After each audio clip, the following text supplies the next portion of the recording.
Queridos irmãos, a paz do Senhor a todos. Eu vi uma situação na internet que me chamou muita atenção, diz respeito a uma menina, e a mãe inclusive chamando a atenção dela porque estava com uma correia no pescoço, porque ela teria visto algo na internet, creio que seja no YouTube, e a menina queria se enforcar, e estava já na iminência de se enforcar. Se a mãe não tivesse chegado antes, algo terrível ia acontecer naquela família. Me chamou a atenção porque terça-feira agora, eu no estudo um culto de oração e estudo, eu falei a respeito disso, para que as mães tivessem todo o cuidado com a mídia, que está investindo pesado nessas condições aí, para querer estragar a vida dos jovens. E eu estou até com a lição aqui, foi o Salmo 127, alguns minutos que eu falei com a igreja. Se o Senhor não edificar a casa, em vão trabalham os que a edificam, Se o Senhor não guardar a cidade, em vão vigia a sentinela. E na ocasião eu falei que quando nós lemos a Bíblia, nós sentimos que Deus se interessa pela família, e porque é na família que começa a igreja do Senhor. A gente vê quando Pedro disse no dia de Pentecostes, ao falar do batismo com o Espírito Santo, que a promessa é para vós e para os vossos filhos. Deus quer o bem dos nossos filhos, Deus quer o bem da família. Jesus disse a Zaqueu, importa, que eu vá para a tua casa. O Senhor valoriza as casas, o Senhor valoriza a família. Jesus entrava nas casas, os discípulos entravam nas casas, e ali Deus transformava os lares. Daí a razão de Satanás viver bombardeando os lares. Por quê? Porque ele quer dividir a família, ele quer rasgá-la ao meio, gerando nela a divisão, a contenda e o conflito espiritual. A coisa que mais perturba o diabo, sabe qual é? É ver a união da família. Ver a união da família servindo a Deus. O diabo ele emprega todas as suas armas e ele utiliza todo o seu arsenal para torpedear a família. Prova disso é o alto investimento que a mídia, de modo geral, está gastando e torpedeando as famílias através de filmes, de novelas, de programas infantis, inclusive, e a gente vê que tem muitas coisas de ocultismo, muitas coisas da nova era, violência, tráfico e sem falar outras coisas, uso de drogas. A gente vê que os efeitos desta ação maligna, elas são extremamente nocivos, não só para a saúde emocional, saúde psicológica e espiritual dos jovens e crianças, como aos próprios pais.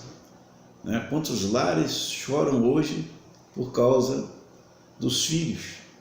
Alguns até que se perderam por conta das drogas, e talvez alguém esteja nesse instante chorando diante de Deus pelos seus filhos, porque eles voltaram as costas para Deus e, lamentavelmente, se enveredaram nos prazeres mortíferos deste mundo. Então, irmãos, a gente fica muito entristecido com essas coisas. Talvez o drama de muitos seja ver os filhos e até os cônjuges acorrentados pelo vício das drogas ou do alcoolismo. Aqui nessa região tem muitos alcoólicos. A gente tem lutado com umzinho que tem um apelido de Tico, e muitas vezes ele vem sóbrio, outras vezes ele volta de maneira, sendo que agora creio que nós estamos conseguindo vencer essa batalha, mas não é fácil, né? A vida é derrotada por causa do alcoolismo. E aqui a gente tem tentado, né, alcançar a vida de muitos. Isso aqui tem em torno aí de 15, 20 pessoas andando pela rua, perambulando, por conta do alcoolismo. Uma coisa terrível. Cidade pequena, mas com essas condições. E voltando à questão da família, irmãos, muitos pais se desesperam, né, ver que seus filhos criados com tanto amor se tornaram jovens rebeldes, ingratos e irreverentes, mais amigos dos prazeres do que dos prazeres de Deus, que está servindo a Deus. Né? Será que talvez os pais, até nós, eu sou pai, né, mas não contribuímos de modo geral com o que está acontecendo, talvez esquecendo de ensiná-los no caminho que deve andar? E em muitos lares, irmãos, a família já não se assenta para partilhar e viver em comunhão com Deus. Quando a vida financeira é atingida, os alicerces do casamento também estremecem. Quando o luto, né, estende as asas sobre a família, também o casamento fica vulnerável. Há pouco tempo eu preguei lá na Igreja Assembleia de Deus, lá em Guarapari. Tivemos a felicidade de, ao fazer a palestra pela manhã na Escola Bíblica Dominical, 2 famílias aceitaram o Senhor Jesus, retornaram aos braços do Senhor. E à noite nós tivemos também uma palestra sobre a família, né? Uma pregação sobre a família, onde na ocasião eu falei sobre José, e mais 2 vidas se renderam aos pés do Senhor. Mas na ocasião eu apresentei uma estatística muito grande que existe nos Estados Unidos e também aqui no Brasil e em outros países, de divórcios. O casamento tem sido, né, muito mesmo combatido e tem sido desvencilhado, mas não há outra forma melhor do que o casamento entre homem e mulher, porque foi instituído por Deus. E nós sabemos que a família de Abraão foi bênção do Senhor, porque em Gênesis 12, 3, em Abraão são benditas todas as famílias da terra. E por conta da fé também somos descendentes da família de Abraão. E então, irmãos, se nós tomarmos posição com relação a isso, seremos abençoados pelo Senhor. E então Deus vai estender, né, as suas bênçãos para toda a família, de modo geral. A gente vê também, irmãos, quando a doença abre a maçaneta da porta da casa e invade a família, também o casamento se fragiliza. E quando a dor é maior do que a fé, a revolta também destrona a confiança em Deus. E o casamento também naufraga. São muitas coisas. E há muitos casais em crise conjugal, sem esperança, né? Há muitos casamentos doentes, irmãos. A infidelidade conjugal, ela tornou-se comum e por isso há muitos divórcios, né, que são trágicos. Por quê? Porque deixa feridas nos cônjuges e também arrebenta com os filhos, né, causando-lhes traumas profundos, terríveis, né?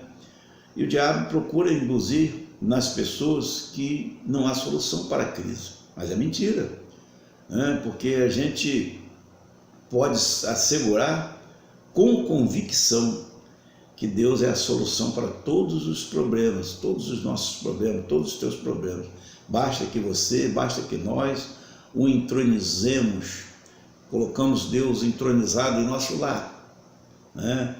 Para adorá-lo, para bendizê-lo, porque então assim ele salva o casamento. E ele, com certeza, ele abençoa, ele fortalece a família. Deus é o Deus do impossível. Não te esqueças, como eu falei no início, se o Senhor não edificar a casa, em vão trabalham os que a edificam. Salmo 127, verso 1. Louvado seja Deus. Deus abençoe.